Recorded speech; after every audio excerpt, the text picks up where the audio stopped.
Welcome to the Family History Expo TV. I'm Kimberly Savage, the Vice President, and here with us today we have Arlene Eakles from the Genealogical Institute. Welcome, Arlene. Thank you. We're so excited that you're here. We're here at the Colorado Family History Expo.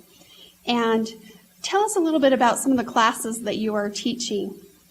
I'm going to teach a class for advanced people who are interested in tracing Virginia ancestry, and I have some new strategies and some source material that is little used and sometimes not too well known about that I'm going to talk about. I'm also talking about property records and how to find hidden ancestors by going through the deeds and the patents and tax rolls and other kinds of property documents, and fitting them together. You can identify people that you might have lumped together because they had the same name, or they're living on the same piece of property and you didn't realize that there were 2 or 3 people by the same name, and there are.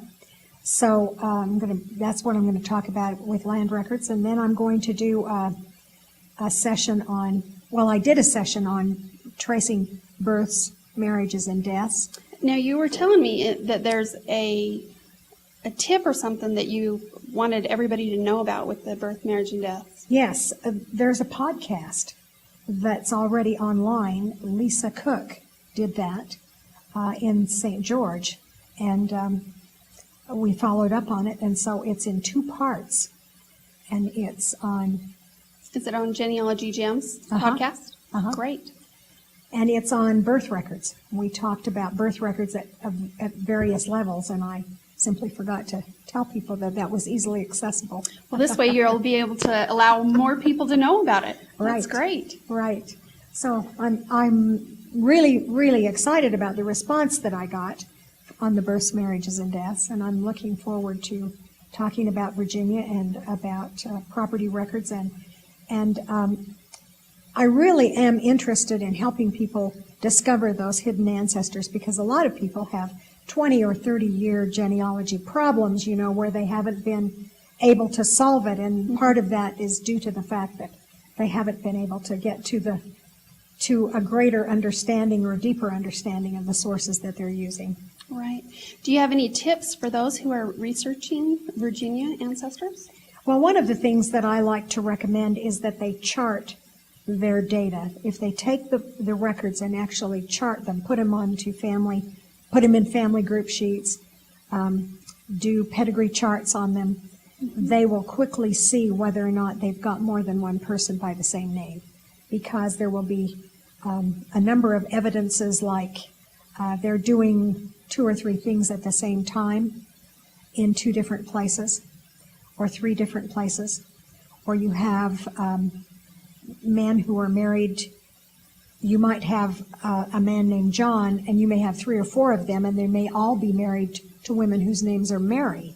But there will be other kinds of evidence that will help you to differentiate between them. And that's one of the areas. And so by that charting, you're following each of those families to identify which John and Mary is your ancestor. Absolutely. And the evidence becomes much more apparent once you get them charted. You tie them to the source material, you tie them to the ground. Tell us a little bit about that. I was interested in Bernie's comments this morning. That was wonderful, because when you tie a family to the ground, obviously... Tell them what tie a family to the ground means. Well, you prove that they lived in a specific place, and that somebody else living in another area or another location has to be a different family. Great. Now, I noticed that you have a tweet pass. I do, and I'm on Twitter. And I'm following Holly, and I'm hoping that some people will choose to follow me. Well, you can follow Arlene, and it's at Arlene Eakles. And you can follow her on Twitter. She's tweeting. I'm tweeting. And she's very excited to be on Twitter. I am excited about it because they also have provided a query form online, and so you can ask about specific people, you can ask about specific places, right. much the same as if you write a genealogy query. Uh-huh. And so I'm very excited about that. And as more and more genealogists begin to add their serious, focused information, it will seem less inane and much more applicable to tracing a family and finding records that have been carried off to all parts of the world. I appreciate you being on Family History Expo's TV. Yes, this is wonderful. You can follow Yeah. Arlene here at the Expo at Arlene Eakle on Twitter. And then arleneeakle.com is her website. You can also check out her blog as well. Okay. Thank you.